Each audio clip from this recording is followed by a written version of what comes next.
Assalamualaikum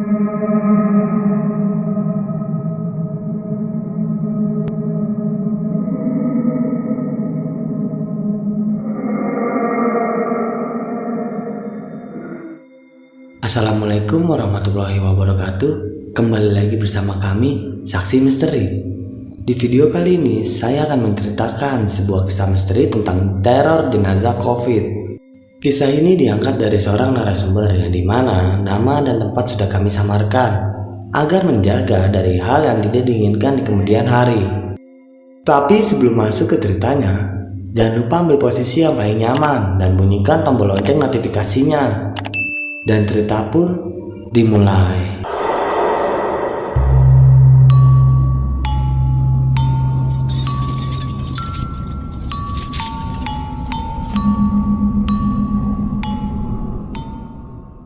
Pagi itu memang berbeda dari pagi yang sebelumnya. Aku merasakan kesedihan yang sangat dalam karena aku ditinggal ayahku untuk selama-lamanya. Menurut keluargaku, ayahku meninggal karena komplikasi penyakit. Dan karena saat itu sedang gencar-gencarnya virus corona, akhirnya menyebar isu bahwa ayahku meninggal karena virus tersebut. Hal itu tentu saja membuat aku dan keluargaku langsung dijauhi oleh masyarakat sekitar. Meskipun begitu, aku dan ibuku mencoba tetap tegar, meski sebenarnya di dalam hati kami sangat terpukul. Setelah kepergian ayah, kini aku tinggal di rumah hanya berdua dengan ibuku. Hari-hari yang semula menyenangkan kini berubah jadi sepi yang dibalut dengan kesedihan. Aku dan ibuku lebih banyak murung dan menjadi pendiam. Dan setelah ayahku diisukan meninggal karena corona, kami pun oleh warga kampung perlahan mulai dijauhi. Sudah tidak ada lagi warga yang mau menemui kami. Bahkan saudaraku pun tidak ada lagi yang berani berkunjung ke rumah kami.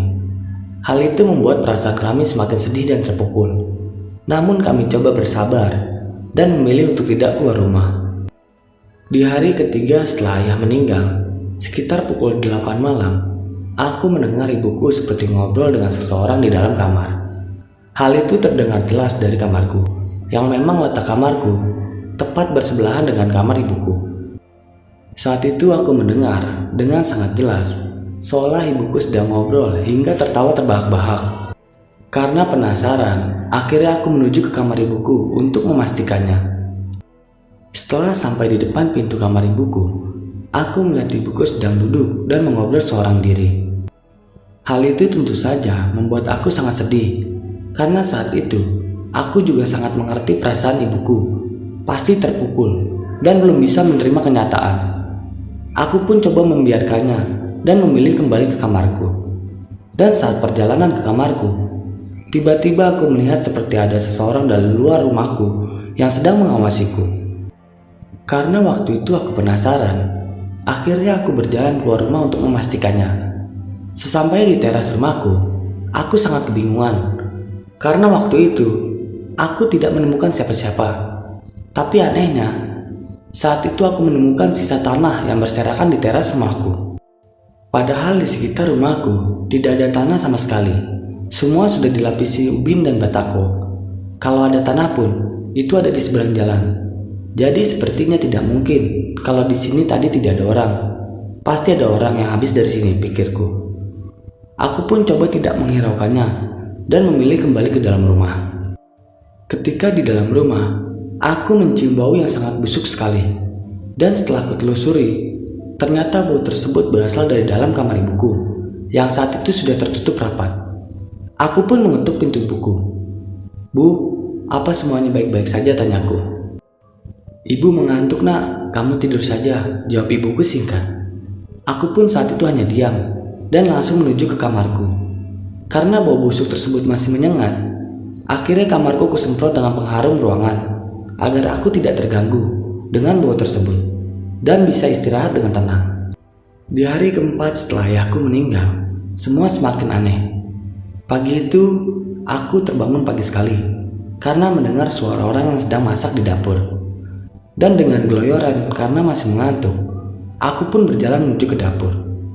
Ternyata memang benar, saat itu ibuku sedang sibuk mempersiapkan sarapan untukku. Tanpa pikir panjang, aku langsung duduk di meja makan sambil menunggu masakan ibuku matang. "Masak apa, Bu?" tanyaku. Buat opor ayam kesukaan ayahmu, Dok, jawab ibuku. Wah, enak nih. Ayah mana, Bu? Kok tumben belum bangun, tanyaku. Sudah, itu masih di kamar mandi, jawab ibuku. Saat itu memang ada suara seperti orang yang sedang mandi. Dan aku pun seakan ikut terlupa jika ayahku memang sudah meninggal.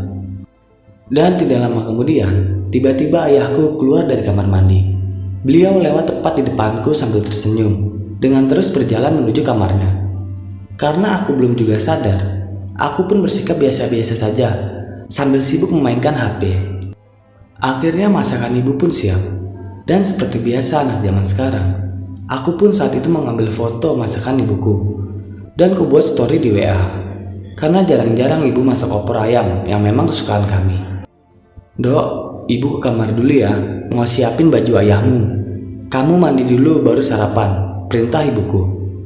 Saat itu aku hanya mengangguk sambil terus mengotak-atik HP-ku. Dan akhirnya aku pun sangat kaget ketika temanku mengomentari story WA-ku.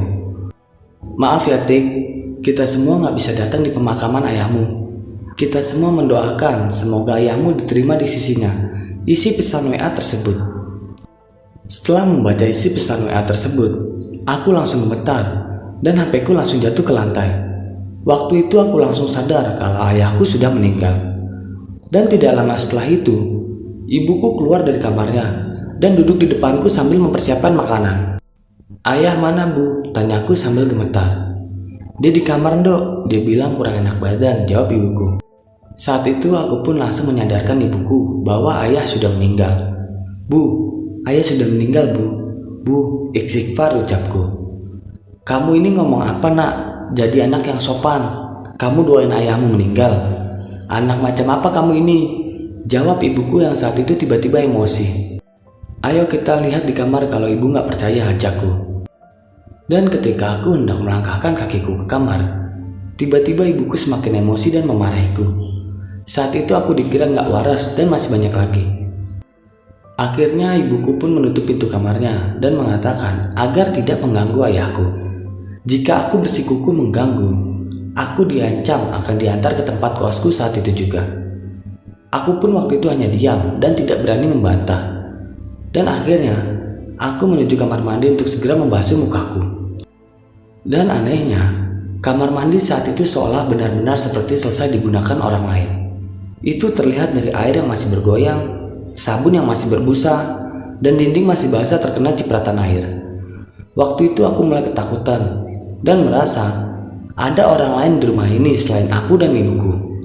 Karena takut, akhirnya aku tidak berlama-lama di kamar mandi. Dan ketika di kamar mandi, lagi-lagi aku mendengar suara ibu yang sedang ngobrol seolah sedang membicarakan hal yang serius dengan seseorang.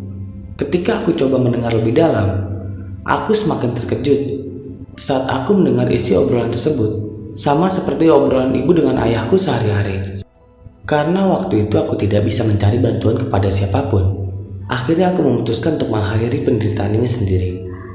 Saat itu tanpa pikir panjang, aku langsung keluar kamar mandi dan mencari sumber suara tersebut. Dan lagi-lagi, aku hanya menjumpai ibuku seorang diri. Dan setelah aku mencoba menjelaskan kembali, akhirnya ibuku semakin memarahiku, hingga ibuku saat itu menampar pipiku. Hal itu seketika membuat aku menangis. Dan aku pun langsung masuk ke dalam kamarku. Di dalam kamar aku menangis terseduh-seduh karena memikirkan kondisi keluargaku saat ini. Pikiranku sudah kacau tidak karuan. Sedih, takut, semua campur menjadi satu. Dan akhirnya, aku pun seharian berada di dalam kamarku dan tidak mau keluar. Malam pun tiba. Saat itu aku hendak pergi ke kamar mandi karena memang seharian aku belum mandi. Ketika aku melewati depan kamar ibuku, aku sempat melirik ke dalam kamar. Dan betapa terkejutnya saat itu ketika aku mengetahui bahwa benar-benar ada sosok ayahku di dalam kamar tersebut. Aku coba terus berjalan ke kamar mandi sambil kebingungan. Setelah selesai mandi, aku kembali melewati kamar ibuku. Dan ketika aku melihat lagi ke kamar ibuku, saat itu aku benar-benar kembali terkejut karena sosok ayahku menoleh ke arahku sambil tersenyum. Sontak aku langsung berlari ke kamarku sambil ketakutan. Keesokan harinya, semua berjalan seperti biasa. Ibu kembali memasak dan melakukan aktivitas seolah ayah masih ada. Saat itu aku hanya diam dan langsung menuju kamar mandi. Di dalam kamar mandi, tiba-tiba aku mendengar suara ibuku memanggil namaku. "Nanti kalau selesai sarapan, bantu ibu bersih-bersih. Jangan di dalam kamar melulu. Aku harus jaga ayahmu yang masih sakit," kata ibuku. Aku pun saat itu hanya diam dengan terus melanjutkan mandiku. Setelah selesai mandi, aku tidak bisa melihat lagi kamar ibuku. Kali ini kamar ibuku sudah tertutup rapat. Hal itu membuatku tidak bisa lagi melihat ke dalam. Akhirnya aku pun sarapan. "Opornya habis, Bu?" tanyaku. "Habis, ayahmu suka sekali. Sampai kamu tidak disisai," jawab ibu sambil tersenyum. Saat itu aku sudah tidak bisa berkata-kata dan kebingungan dengan keadaan di dalam rumahku ini. Setelah sarapan, aku langsung membersihkan rumahku sesuai perintah ibuku. Dan ketika aku menyapu teras rumahku, aku sempat menemui beberapa tetangga yang lewat di depan rumahku. Namun saat itu hal aneh terjadi. Mereka tiba-tiba lari ketakutan, seolah melihat sesuatu yang aneh dari diriku. Aku pun saat itu kebingungan dan kembali masuk ke dalam rumah. Ketika di dalam rumah, aku melihat ibu keluar dari kamarnya sambil membawa tumpukan baju ayahku. Sepertinya saat itu ibu hendak mencuci baju ayah, dan ibuku lupa menutup kembali pintu kamarnya. Kesempatan itu tentu saja tidak aku sia-siakan. Aku segera melangkah perlahan untuk melihat ke arah kamar ibuku. Dan betapa terkejutnya aku ketika melihat di dalam kamar ibuku ada sesosok pocong tinggi besar sedang duduk di ranjang. Aku pun sontak langsung berteriak dan lari ke kamarku. Karena mendengar teriakanku, saat itu ibuku langsung menyusulku ke dalam kamarku dan melihat keadaanku. Aku pun waktu itu tidak mengatakan yang sejujurnya kepada ibuku, karena aku tahu pasti aku yang akan dimarahi jika aku mengatakan apa yang sebenarnya aku lihat tadi. Saat itu aku hanya diam dan ketakutan melihat kondisiku saat itu. Entah kenapa tiba-tiba ibu langsung menutup pintu kamarnya, seakan-akan ibu sebenarnya juga mengetahui apa yang aku lihat.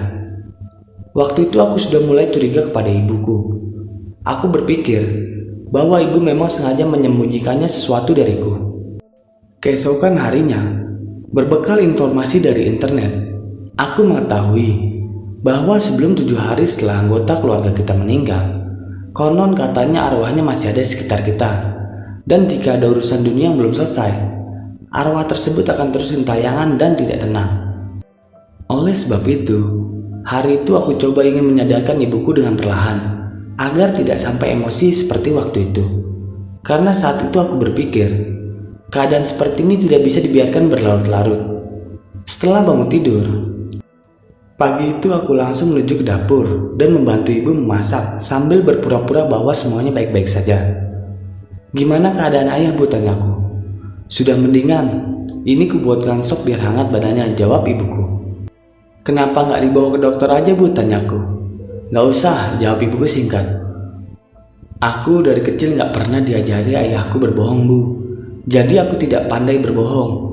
Tapi aku tahu kalau ada orang membohongiku," ucapku. Saat itu ibuku hanya diam dan terus melanjutkan aktivitasnya.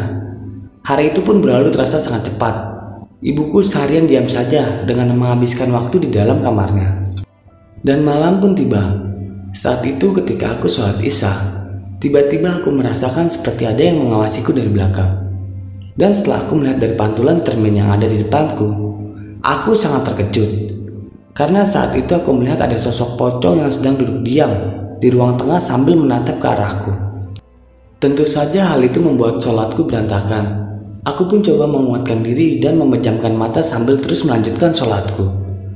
Dan setelah selesai melakukan sholat, akhirnya aku pun langsung menutup pintu kamarku dan menguncinya dari dalam.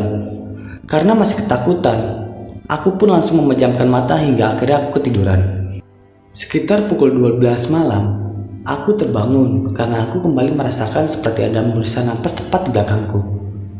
Dan ketika aku menoleh ke belakang, ternyata ada sosok pocong yang saat itu tepat berada di belakangku. Dan masih teringat jelas di kepalaku, wajah pocong tersebut setengah hancur, dengan darah yang masih mengalir di dahinya.